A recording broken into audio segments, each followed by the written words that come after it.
Good morning, and thanks for joining today's webinar looking at some of the key challenges facing in their cloud transformation project. My name is Fiona Bradshaw. I'm the marketing manager for Bytes and Zscaler Partnership.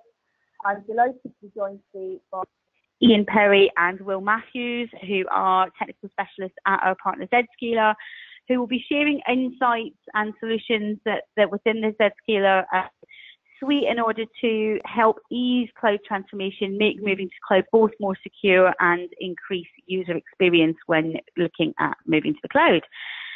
So brief agenda for today, a little bit of housekeeping, then I'll be talking very briefly around who Bytes are before I introduce the Zscaler team that we've got today. They'll be taking you through some of the key challenges in cloud transitions, and then looking at a new approach to deploying both Office 365 and Azure in order to increase its security and user experience. There'll be a brief demonstration of Zscaler before we go into an interactive Q&A at the end. So a little bit of housekeeping for today's session. Attendee lines will be on mute throughout the presentation, but we do have a Q&A at the end. We are delighted to take your questions. I'll be popping back on at the end to pose your questions to Ian and Will. So please do take the time to share them via the chat or the questions box. We will keep discussions today to strategy and solutions. We won't be getting into in-depth on commercials and financials on the call today. However, those conversations are more than welcome with your Bytes account manager post session. We are recording today's session, so you can share that insight within your wider business and take time to review this session at your leisure. And lastly, a bit of a request from me, we want to make sure that these sessions hit the mark for you technically and provide real value to you. So there is a very short feedback survey at the end, just 5 questions, just so that we can make sure that we are hitting the mark and making sure that the sessions are working for you and continue to deliver value to you. So enough about how today's session is going to work. Who are Bytes? So Bytes are the security specialist reseller within the Bytes technology group, who are owned by part of the multi-billion Bytes Altron group. We have been focusing solely on security for over 16 years. Prior to our acquisition with Bytes, we were known as just plain security partnerships. And what we're very proud of and what we try and do is to marry up the agility and the insight and the specialist knowledge that you would expect from the smallest niche reseller with the resources and the scale that comes from being part of a large global group. We're exceptionally proud of the in-house consultancy and technical expertise we offer. Because of that, we're able to offer not only 24/7 direct engineer support around many technologies we provide, but also a full suite of technical services, enabling you to future-proof your business and look at the marketplace and what might be relevant for you. Because of that, we hold top-tier vendor statuses with a myriad of different technologies across the security spectrum, and that allows us not just to deliver on the technical side, but also offer the first-class commercial value for you. As I said, we work across the whole spectrum of information security, from the network, next generation firewalling, through classic content security, email security, DLP and multi-factor authentication, through to more emerging technologies such as Zscaler and mobile security and cloud security, which we're chatting about to you today. Across the board, we offer a variety of different technical value adds, from consultant technology delivery, installation, maintenance, support, market and technology analysis, through to training and knowledge transfer services and security strategy development. So we're aiming to link together the different technologies that are out there, really understand what your business is trying to achieve, and map the correct technologies to that. So, without further ado, what are we talking to you about today? So, we are seeing businesses increasingly adopting Azure and Office 365, and the early wave of businesses adopting these cloud technologies has brought about learnings in terms of some of the key challenges and pain points which are limiting the potential of the cloud to deliver for businesses. At the same time, many businesses are actually looking for a cloud-first approach to their security and to their deployment and to the tools that they plug in and use to augment Office 365 and Azure. And we're delighted to work with partners such as Zscaler that have that cloud-first approach. Essentially, moving to the cloud stands or falls on the ease of user adoption and how much value it delivers to your business. It really is a critical success factor. So what we want to talk to you about today and why we've asked Zscaler to join the call today is to bring some insights on how a cloud-first approach to security, to deployment, can add value when you're moving to the cloud and can reduce those hurdles and barriers to deployment success. So all that it remains for me to do is to introduce Will and Ian. So they're specialists in Zscaler products that ease Office 365 and Azure deployment. So Will very much is the subject matter expert when it comes to ZIA, or Zscaler Internet Access, which removes a lot of the barriers to deployment from Office 365.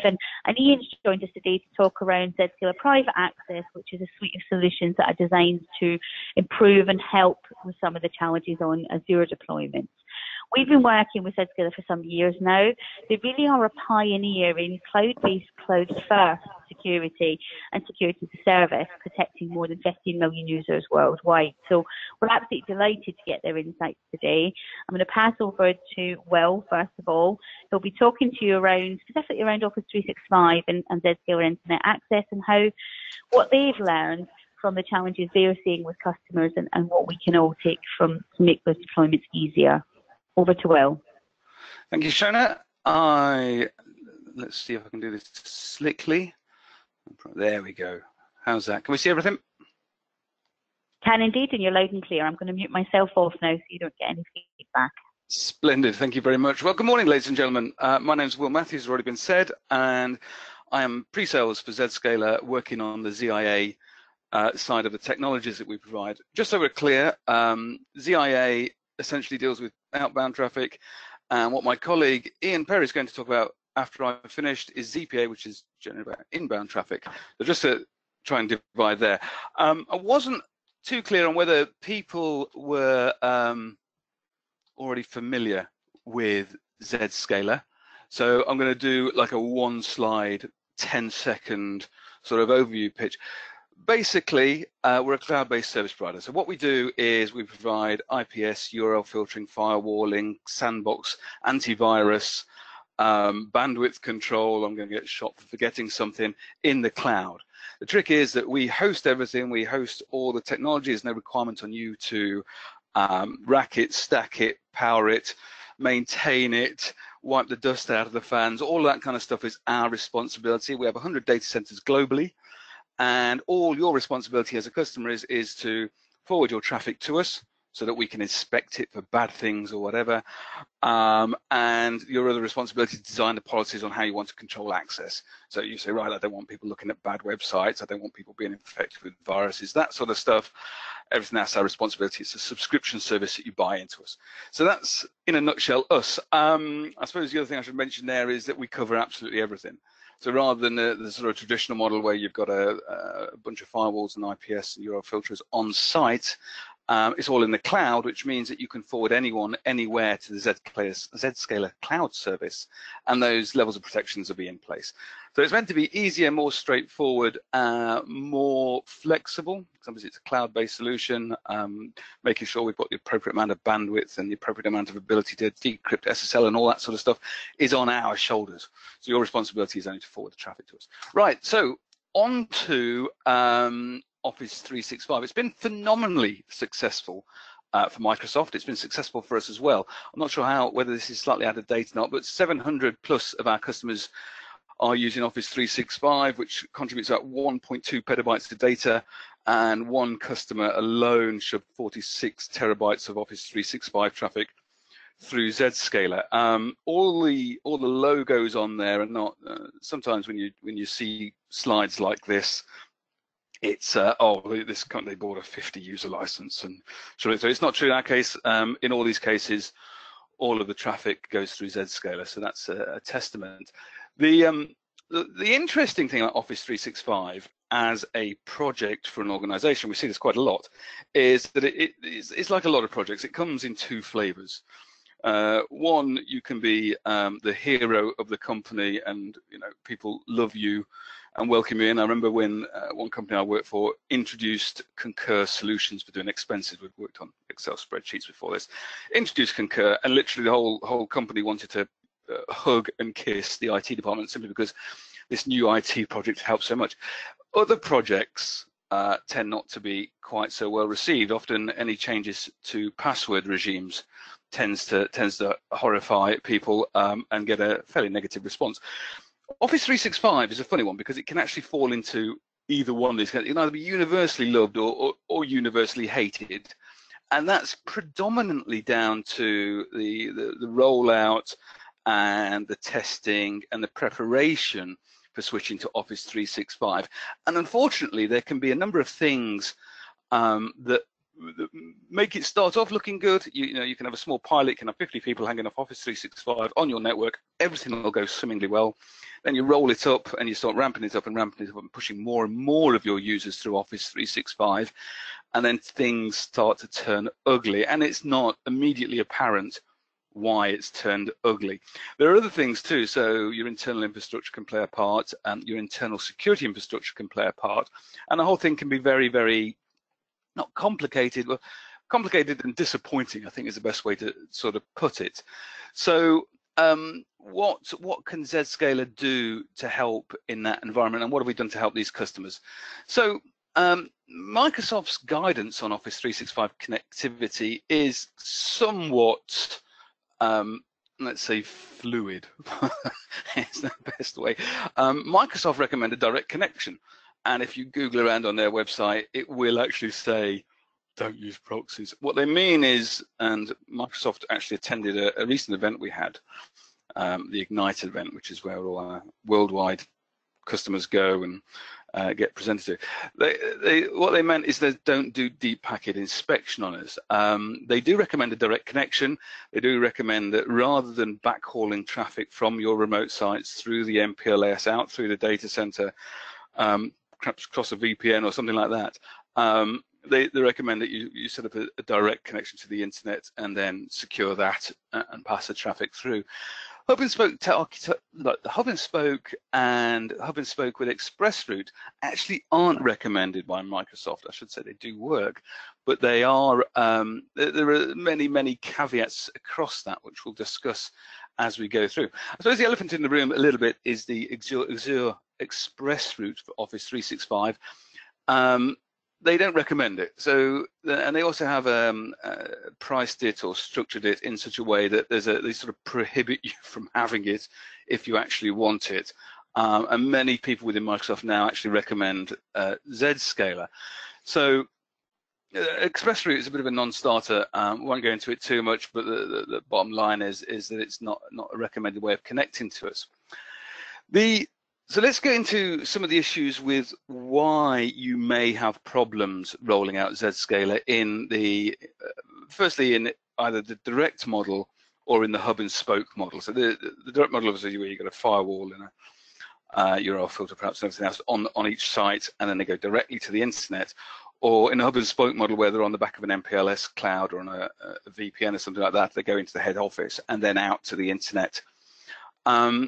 The big hitter, or one of the big problems with Office 365 is that it generates between 20 to 40% increase on bandwidth usage. Like a lot of Microsoft sort of protocols and that sort of thing, it does generate a large number of connections. So whether this is authentication connections, protocol connections, just back to devices, URL hosts, IP subnets, all this sort of stuff does generate an awful lot more traffic. And this is one of the primary reasons why when you start with a small pilot with Office 365, you start off with sort of 50 users, everything's fine, and then you expand it up to 1,000 users or 10,000 users, everything starts to go badly wrong, is because the infrastructure is not really generally cut out for it. I worked for about 15 years in the commercial firewall space, working for companies like Checkpoint and Palo Alto and them sort of guys. And one of the things you've got to remember is that these devices aren't switches, they aren't routers, they're firewalls, and they have very limited caches. So state tables where the firewall's maintaining or sort of monitoring the connections going through it, NAT tables, things like ARP pools, all these sort of caches and tables on the firewalls and on the routers are actually not infinite. And massive increase in connections will have an impact on that infrastructure. So first of all, you've got a question around the bandwidth side of stuff. You know, a 20 to 40% increase in bandwidth utilization suddenly overnight, and a lot of these Office 365 things are almost overnight. You will notice that there's a fairly big impact. The second thing is obviously sessions will be dropped. Firewalls and IPSs and that sort of stuff don't like being oversubscribed in terms of sessions going through them. So they will try and claw back bandwidth by dropping sessions. I mean, the user experience is pretty hideous, to be absolutely fair. And I suppose the final thing is it's very difficult to troubleshoot. So, you know, can I say you're set at a desk machine and it's not allowing traffic to Office 365 or any other application for that matter? Can I ping the server? Yes, I can. Well, fine, you can ping it. It's because of intermittent traffic. But session being relevant, you know, troubleshooting that whole thing is incredibly difficult. So in an environment where you're using hub and spoke, that will obviously be an exponential problem on things like your perimeter firewalls and that sort of stuff, because obviously if you've got 10,000 users or 1,000 users hanging off the back of a firewall, there's only expecting, I don't know, so many million connections a day, and that's suddenly ramped up to 2 million connections a day or whatever. That's going to be an impact. And also very small devices located in regional offices and that kind of thing, they're certainly not. Usually they're built for budget, and massive leaps in throughput requirements don't tend to play well with those sort of things.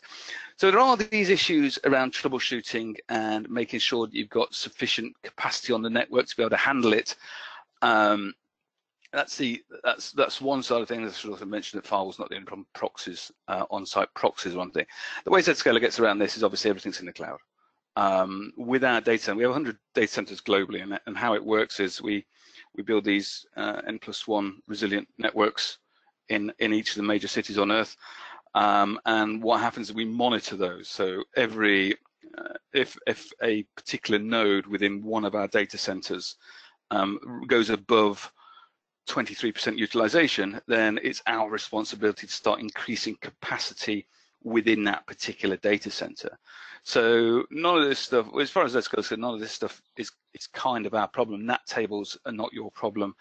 SSL decryption, all that sort of stuff is not your problem. It all goes through Zscaler, and therefore the expanding the solution to be able to fit the requirement is entirely down to Zscaler. So that's the first thing. Bandwidth can be an issue.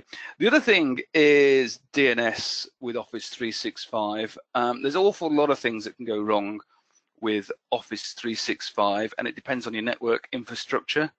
So say, for example, and this is obviously using an American example, but it could work in other parts of Europe as well, obviously.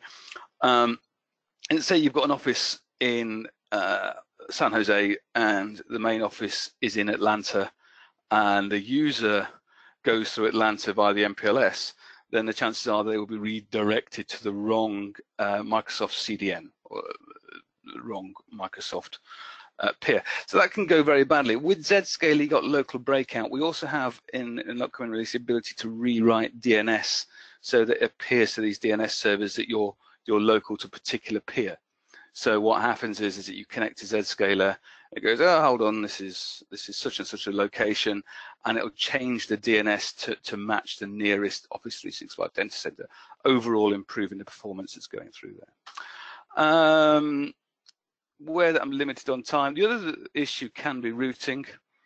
The latency and the routes that it takes, depending on peers and that kind of thing, can be incredibly problematic. One of the things that Zscaler has done exceptionally well is that we've got arrangements with Microsoft, so we peer with them in, I think, around about 20 data centers around the world. So out of our 100 data centers, it's important to work out we've actually got more data centers than Microsoft. But in 100, out of 100 data, we've got 20 where we peer directly with Microsoft themselves. So user customers, all you have to do is forward all your traffic to Zscaler, and then it's a hop, skip, and a jump across to the Microsoft data center, simply because we host in tier 1 service providers, and so do Microsoft. So there is a peering arrangement there that means that you do get a much faster experience, and obviously in places, far-flung places, where internet access is never quite so easy. So one case recently was Azerbaijan. You know, the internet service provision out there is not so hot all the time. It meant that if you could get the traffic to a Zscaler data center, then you were into this sort of cloud environment much quicker, and therefore get to Microsoft much quicker. People saw a massive improvement on their Office 365. I also saw it in London as well. So obviously the UK data center for Zscaler is in London. We had an office in Bristol. The guy was using SharePoint, and he showed me, look at this, without Zscaler, it was taking about 2 minutes for this SharePoint page to load, which is sort of interesting. As soon as you put Zscaler in, it was coming up in 2 or 3 seconds, as it should. And he said it was purely down to the peering and the performance of his internet service provider. So in addition to improving the impact on network infrastructure, in our ability to also improve on DNS requests and make sure that DNS is getting to the right host at the right time in the right location, so to speak, we can also improve the round time trips for packets as well. So as soon as you're in the Zscaler cloud, you're in with Microsoft as well, so the performance in it. Go through direct internet connection with appliances. I think for a long time we've met. I worked at Checkpoint for about 5 or 6 years. I worked for Palo Alto for about the same period of time. I think this idea of putting little dinky firewalls in all remote sites is not necessarily always the best way to go. There's a massive overhead on managing it. There's a massive overhead on keeping it up to date. Microsoft have decided that they're going to be a fast and agile company. More power to them. That's great. They've got a great product. What they've also decided is they're not going to give a lot of pre-warning when they make changes to their back-end infrastructure. So you as a customer have to watch the Microsoft RSS feed, which is not an insubstantial list of things, about any changes that happens to the Microsoft back-end. One of the things that you'll find is that troubleshooting that is incredibly difficult. So if Microsoft wake up one day and say, right, we're going to change the way Skype works, or we're going to change the way, I don't know, Exchange works, probably not, but let's go with it. Then you've not only got to, first of all, keep up to date with that, monitor change, you've then got to implement that change on all the firewalls, all the URL filters, all the potential IPSs, depending on what you've got, on how that connects in. With Zscaler, obviously, that's all our responsibility. We have a one-click functionality that takes away all that pain and suffering away from you, and therefore means that you just forward traffic to us, and it just goes, which is fantastic from a troubleshooting, a setup, and a configuration point of view, and a sort of ease of use and an ease of experience point of view. So yeah, certainly direct internet connection with appliances is challenging and not recommended. This goes back again to the data center. I'm going very quickly here because I realize I'm going to run out of time. How do I deal with mobile users? At the moment, a lot of people send their mobile users into the data center, then back out the data center again, and they do a sort of very contrived way of getting to the internet for mobile users. The Zscaler way is obviously a little more straightforward. If you can get to the internet, you can get to Zscaler. If you can get to Zscaler, then you can get into the cloud. Every policy that I employ, or every policy that I use for URL filtering and antivirus on these data center sites or on the main user sites is replicated for mobile users too. So if you say you cannot look at inappropriate websites when you're on the corporate LAN, the same rule applies to whether you're off the corporate LAN and sat in a Starbucks. It's the same level of security right the way across. Also, the same level of security right the way across a customer. You could be, I don't know, a massive oil company, or one of two massive oil companies that are currently on our books that have millions of users going through us, or you could be a hairdresser with 9 users. Everyone gets exactly the same level of security, which is phenomenal, and gets the same access to Office 365 as well, obviously. So these were the objectives. So deliver the best Office 365 experience. We have done that to a greater lesser extent. The end user, obviously, projects like this live or die by the end user's experience. There's no getting away from that. If everybody hates having to use Office 365 because it's slow and painful and rubbish, then that's not been a good project. With Zscaler, it's the setup, the maintenance, the running, the performance tuning and all that sort of stuff is already performed. So that's dealt with by us directly. The second thing is to remove adoption hurdles with direct internet access and security. You know, if you have legacy infrastructure in the way, it can be problematic with Office 365. It can either fall on its bottom, for want of a better phrase, it can either fall on its bottom because it's not geared up for the amount of utilization it's going to receive because of Office 365, the amount of increase in bandwidth requirements or cache or table requirements. It's certainly going to suffer from the maintenance and the update side of things. You know, if you look through the Microsoft RSS feed, you'll notice there are literally hundreds and hundreds of entries that need to be put in there that will make an absolute mess of any URL filtering policies or any firewall policies that you've put in place to be able to do that. So removal of the adoption hurdles with direct access and the security things is critical, and then provide application visibility and control. We haven't really touched on this too much, but one of the things that Zscaler has done a fantastic job of is providing insight into what's being used. So a good example is that we quite frequently see is file sharing. So most people in 2018 have a preference for what they're going to use in file sharing. That might be Dropbox, it might be Google Drive, it might be, I don't know, SpiderOak or one of the other things. But you've made a corporate decision to use OneDrive because you've adopted the Office 365. Zscaler will give you insight into that and allow you to create policies over how to control that as well, which is kind of crucial. So deliver the best Office 365 user experience. Yes, Zscaler can do that. Remove adoption hurdles with direct internet access. We can facilitate incredibly fast rollouts. Just forwarding the traffic to us via a GRE or IPsec tunnel or wherever your mobile users connect is possible, and we can help roll out Office 365 very, very quickly indeed. And the final thing is the visibility side. It's important that you see if the project or if the uptake on the applications that you put out there is being taken, and we can certainly provide a lot of insight onto what users are doing, how they're using it, when they're using it, how much bandwidth's being used, and all that sort of good stuff as well.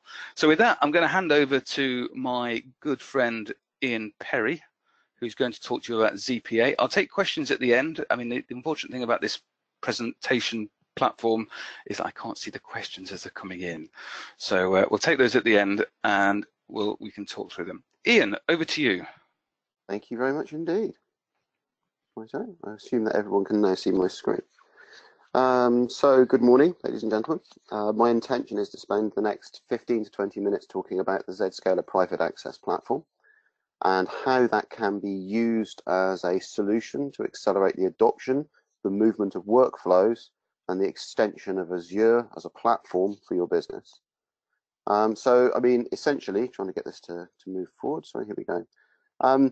Sweeping statement, but essentially IT world has evolved, but application access hasn't. We're still living with legacy applications and environments in which we are used to consuming applications that are private, internal, potentially holding the crown jewels or significant intellectual property of our businesses, but application access hasn't really kept pace with this. And it's part of that move towards a zero trust model and the transition that we see between on-premise to SaaS, on-premise to cloud-hosted applications in Azure, for example, that is one of the significant challenges in terms of the methodologies that we employ today. So just to give you a bit of an idea, if you like, of the problem statement, if you think about secure remote access today, essentially you can break this down into two component parts, or two views, if you like. One of these is user experience, and the other is the operational complexities or management capabilities that you require as a business when you bring someone into the organization and then allow them to access these private applications. So the reason we built a Zscaler private access was because we had customers asking us to give them the same experience in the ZIA world in terms of consuming SaaS or internet-facing resources for the private applications. So the distinction here is ZIA is outbound access, and in other words, environments into which you would never place yourself inside the network, for example, Salesforce.com, and private access is all about what we do to deliver the private applications and facing inward or inbound traffic. So from an operations and from a user experience perspective, this is pretty much what we do today. So what we do is we build out a solution, and in order for me to bring a user into my organization and place them inside the organization to consume an internal application, we basically build an inbound stack of technology. We have the DDoS, load balancing, firewall, etc., and fundamentally bring that user through that stack and then place them on the network. We give them IP connectivity. Now, from a user perspective, what I'm essentially saying here is, in order for you to understand that SAP, for example, is an internal private application, you need to know how to connect to the network. You have an always-on VPN. You need to understand how that mechanism works. And in larger globally distributed organizations, or ones, for example, with smaller IT organizations, these users have to actually know to fire up a VPN client to consume that application. So user experience in what is effectively a 10-year-old technology tends to be somewhat lacking in that respect. There are few people I've met in 23 years in IT security that turn around and say they are a major VPN supporter, although they may still be out there. We'll find out.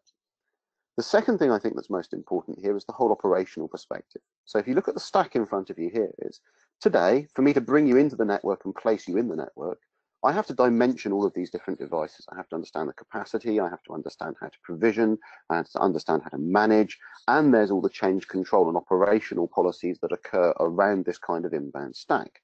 And the fundamental outcome of this is that I'm bringing a user inside the network, and then I'm starting to apply some degree of policy of what they can do once they're there.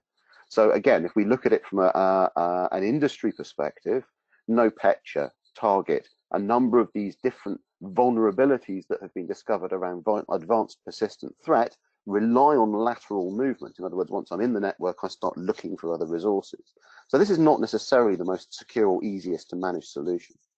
So let's talk about Azure very quickly. Now let's say I want to start exposing Azure resources to my organization.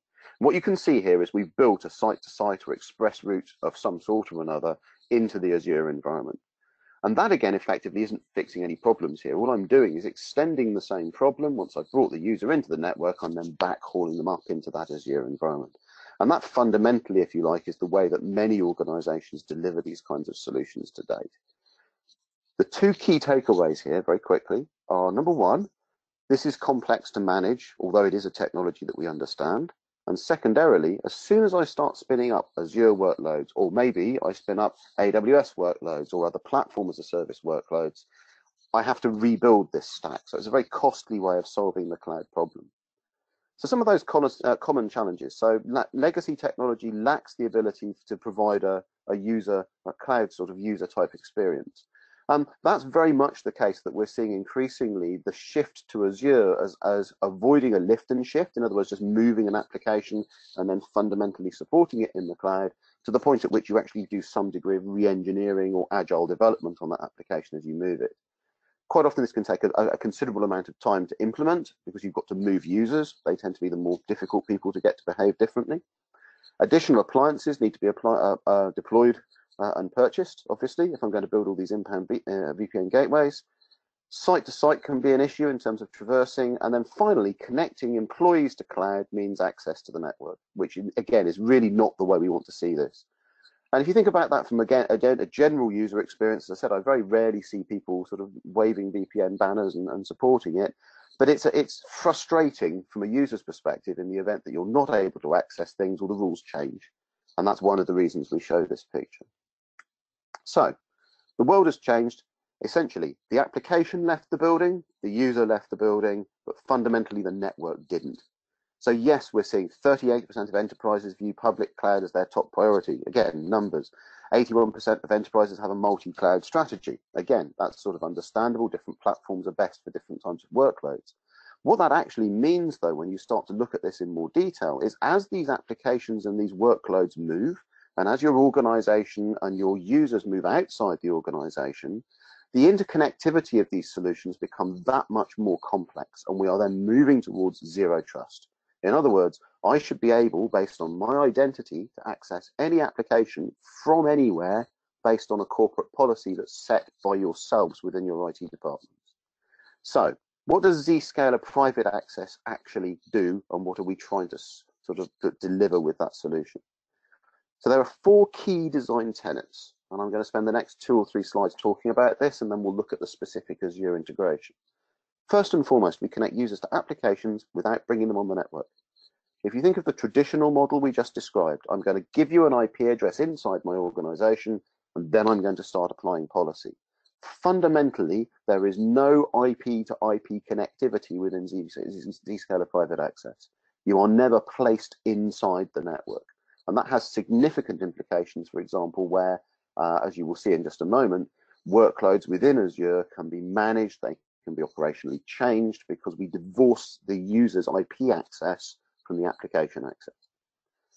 The second thing we're doing here is we're never exposing applications to the internet, okay? And we're never exposing applications without authorizing them.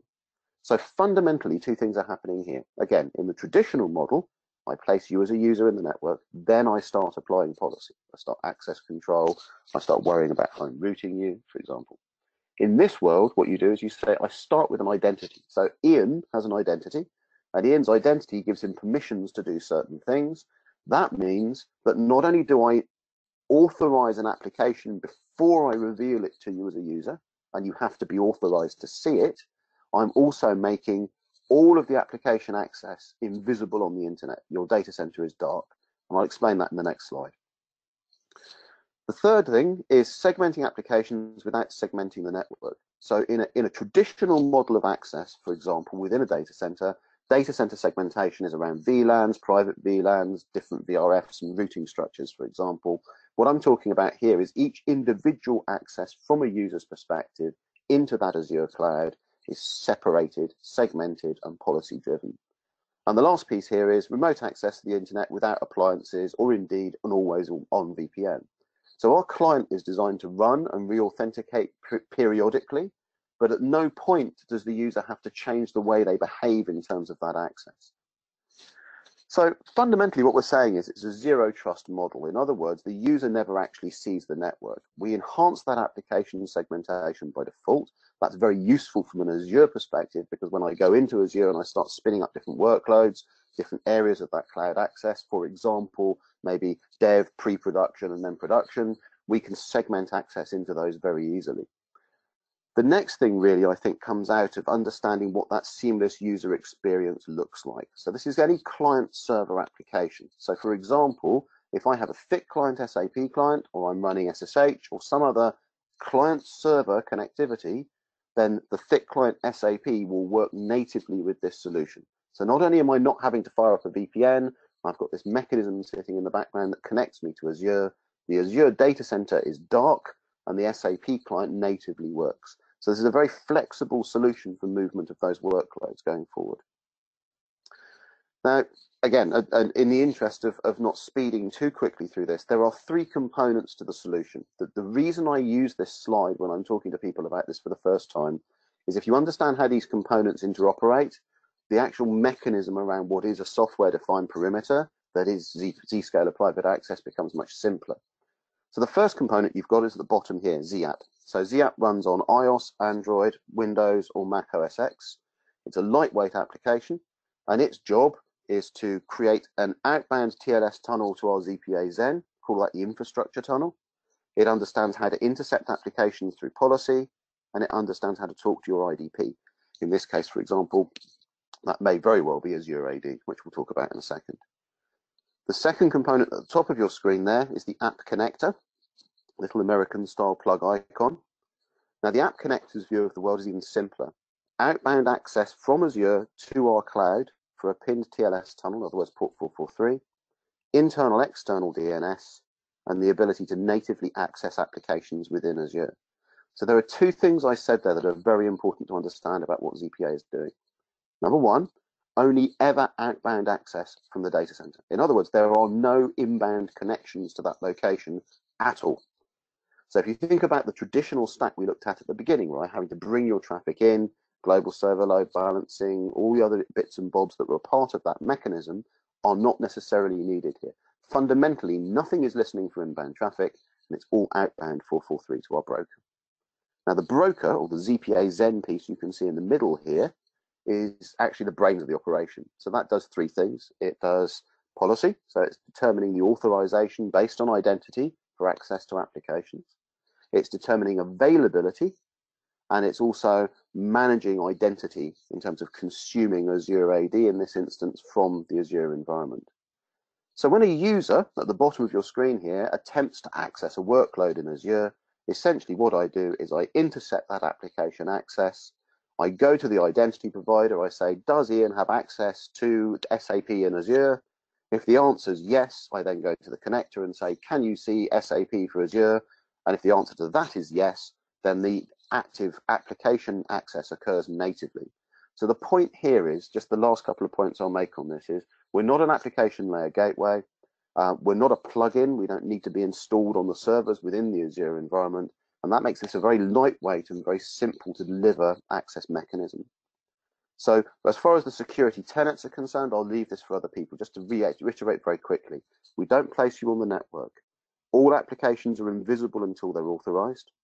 We policy base everything that we do, and we're capable of delivering double encryption across the solution. So what I wanted to do then quickly was spend maybe another minute and a half or so talking about why the integration with Azure is so important and what we've actually done. So there are two component parts to this. First of all, Azure and the Microsoft practices really enjoy working with us and ZPA because we shorten the time frame to you delivering application access and workloads within Azure. Because we can directly bring the users to the cloud transparently, we can also consume the private application. So as you move that workload, the user doesn't have to follow you. They just continue to work in the same way as they had done before. And that's managed by three different things, really. The first one is the connector, the thing I described in terms of the application access at the beginning, is already integrated into Microsoft Azure. We also have our Zens, in other words, the brokerage mechanism, our infrastructure, within the Microsoft CDN. So there's an inherent benefit there in the same way that Will was talking about performance and Office 365. Performance and Azure is the same recommendation from Microsoft. In other words, get to the Microsoft CDN, get me to Azure as fast as you can, and then we can manage your consumption of those applications within that environment. So what that looks like is, from our perspective, a good partnership. So Yosef Khalidi, who is the VP of Azure Networking in Microsoft, stood up on our main stage at Ignite and said that Zscaler Private Access is a very good solution for helping to accelerate the delivery of Azure projects, if you like, with Microsoft. If you look at us in terms of the marketplace, we're already integrated to Azure Active Directory. That's a simple number of clicks. And we're already in the Microsoft marketplace for this. We interoperate with Intune and all the other key components there that I would expect to see. And the last thing I'd like to leave you with today is just to understand what this means very, very quickly from our perspective.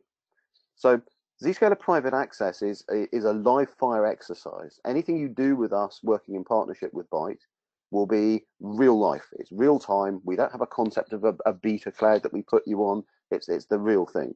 And on that basis, the deployment of this solution, if you compare it to, for example, a traditional VPN solution with all of those inbound controls and the complexity of networking, et cetera, is significantly abridged, so to speak. So first of all, authentication with Azure AD takes about 20 minutes. So that's us bringing our cloud tenant up to consume your users. Deploying the connector takes about 25 to 30 minutes, depending on level of experience.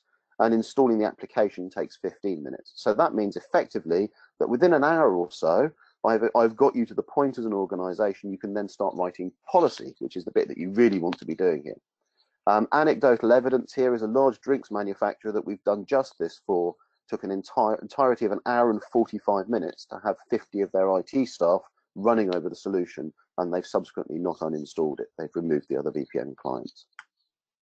So just a brief reiteration, then we'll stop. So what is this all about? Okay, first and foremost, it's about secure access to applications in the data center and Azure. It's about helping you to transform and transition your cloud workloads into the cloud from the private data center as quickly and efficiently as possible without having to re-educate your end users to do so. It's about authorizing specific applications. It's about saying lateral movement, exposure of my network to third parties. All of these different components of a traditional secure remote access solution do not necessarily help me to be agile and do not necessarily help me to consume the elastic capabilities of cloud services, which fundamentally is the reason why I want to go there in the first place. From a user experience, again, one of the most difficult things to quantify, but fast and seamless means my SAP client works. I don't have to worry about being connected to the network. I don't have to worry about where it is or not. As an IT organization, you've decided the SAP workload lives. I don't know any of that. I just know that I fire up the client and it works. And the last bit then is all optimized for bandwidth use. In other words, because we have the partnership, the peering, and the infrastructure installed within the Microsoft CDN and the Azure environments, means that we're better able to help you consume those Azure workloads. Now, on that note, Shona, I'll hand back to yourself and hopefully you have some questions. Thank you very much indeed for your time.